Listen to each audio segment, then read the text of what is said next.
great Indian sage once said, "The world is illusion.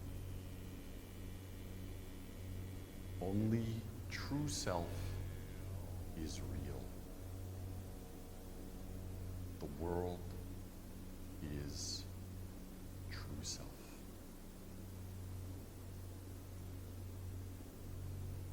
Zen means understanding my true self. What am I? When I was born, where did I come from? When I die, where do I go? Now, we are living in this world, very chaotic. Many things coming, going, changing, non-stop. So much change and movement, so much chaos, so many shadows. But that's just the outside form of this world. It's an illusion. Like shadows, like the appearances in a dream, this outer world is just an illusion. It's a temporary combination of light and shadow,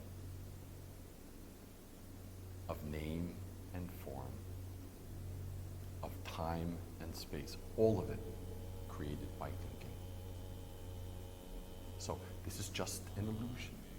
When we believe this illusion can catch us and control us. That's the way most of us live. The next line is, only true self is real. When the Buddha stepped out of his mother's side, when the Buddha was born, according to tradition, he took 7 steps and said, in all the heavens above and in all the lands below, only I am holy. Only this true nature is real. So in all the cosmos above, with supernovas and black holes, planets, stars, exploding nebulae, the creation and death of universes, and in all the lands below, all of the cultures, civilizations, books, movies, artifacts of civilizations, under all of that, and above all of this, there's only one thing that is truly significant. There's only one thing that truly, exists. Only one thing is truly real. Our true nature. Only one thing is truly worth study. Then the third line. This whole world is true self. This entire reality is nothing more than mind. So in Zen we say, mind is Buddha, Buddha is mind. Everything is created by mind alone. So what is this mind? Every day we say I, my, me. Hundreds of times every day, thousands of times. Even in our sleep, we're saying I. Oh, does that person like me? What does that person say? Oh, this is that person I saw in high school I didn't like. I, me, around and around and around and around and around and around and around, non-stop. We even wake up from an 8-hour sleep and we're still tired because this I is rotating around and around and around, completely created by thinking. So where does I come from? So philosophy explains I. All religions talk about I. Zen teaching is insight into the nature of where does this I come from? So this body is American. I have a Buddhist name, an American name. But all of these are just created by thinking. My parents gave me one name. My teacher gave me another name. This body appears and disappears, appears and disappears, appears and disappears. But there's one thing that never appears and never disappears. It never comes, it never goes. It's never born, never dies. It's not male or female. It's not pure or impure. It never appears or disappears. So, what is this thing? It's not even a thing. So Zen meditation is not a religion. It's not an ideology or a creed. It's not a dogma. It's not a belief system. It's not even a way of life. Zen just means meditation. Meditation just means looking. What am I? So when we sit there in formal meditation, sitting in this basic posture, legs crossed or sitting in a chair, the body erect, but not tight, clear, straight, centered in our breathing, and our breathing happening in our center, this area below my navel. Eyes down, half open, gazing at the floor. Not looking or searching, gazing lightly at the floor. Eyes open, ears open, nose open, tongue, body, mind. So in this position, in this basic architecture, we sit with full attention to the breathing. Natural, clear, not forced, not some sort of artificial Zen breathing that we've gotten from some samurai movie. Zen breathing is very natural breathing, the breathing of a baby, centered in our tanjan, our hara, just below the navel. Body is straight, not tight. Head is upright, not stiff. Eyes half opened with awareness in the breath. What is breathing? What controls my breath? What hears that sound? Who smells the incense? Who? What? What is it? So we turn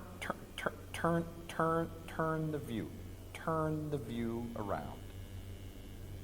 All day our looking is outside into things that are coming, going, endlessly. It's only the appearance of an unreal world. So in this basic posture, and it can happen in a chair, it can happen lying down. Watching the breath, aware of the breath, keeps us in this moment, right here, right now. Then with this awareness, we turn awareness to the source of awareness. What am I?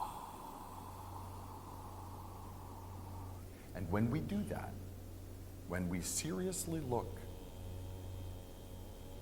with courage, not following our thinking, not following the flow of memories, also not ignoring them, not pushing them away. Zen does not mean stopping your thinking. Stopping your thinking is not meditation. You can't stop your thinking. Rather, turn back. What is thinking? What is thinking? Who is thinking? Who thinks? So when a thought arises, leave it alone. Leave it alone. Return to the source. Who is thinking? Where does the thinking come from? Where? What is the source? That investigation When you really look, that investigation leads to your thinking it can't go, your thinking can't go farther. You're thinking right there. Before thinking arises again, before thinking. There's no coming, no going. There's no male, no female. No pure, no impure. No God, no Buddha.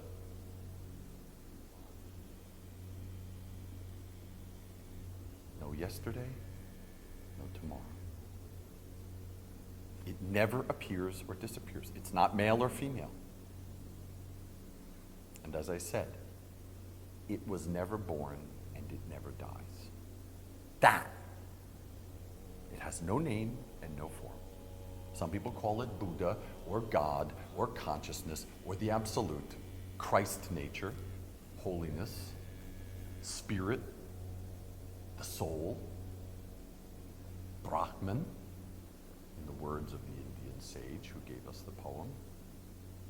But it has no name, no form. The minute you call it something, it's already a mistake. It's already a mistake. So meditation means look. It's not even a thing.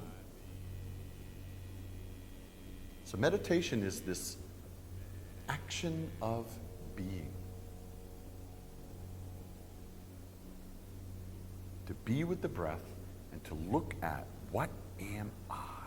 And when you really ask, when you really look, not as a question, what am I, as a conceptual, intellectual exercise, when you really look, all thinking is completely, in that instant, cut off. At that point, before thinking. My teacher, the great Zen master Sung San, for teaching purposes, called it don't know. Christian mystics used to call it not knowing. The cloud of unknowing. Osho Rajneesh called it no mind. Some people call it beginner's mind. But it has no name, has no form. These are just teaching words. So meditation means being with this awareness, the very source of awareness. Thinking coming, thinking going, leave it alone. The great Suzuki Roshi once said, in your meditation, leave the back door and the front door open. Let thinking come and go. Just don't serve it tea. Just don't give tea to your thinking, because then it wants to stay. So meditation means leave it alone. Leave the back door and the front door open. Don't close off anything. Rather, return to breathing. Return to breathing. Natural, effortless breathing in your center. And this investigation. What am I? Then this don't know mind gets bigger, bigger, bigger, bigger, bigger. Actually, it can't get bigger or smaller. It's infinite in time and space. But your awareness of it grows deeper and deeper and stronger. Then every moment is just this don't know mind moment. That is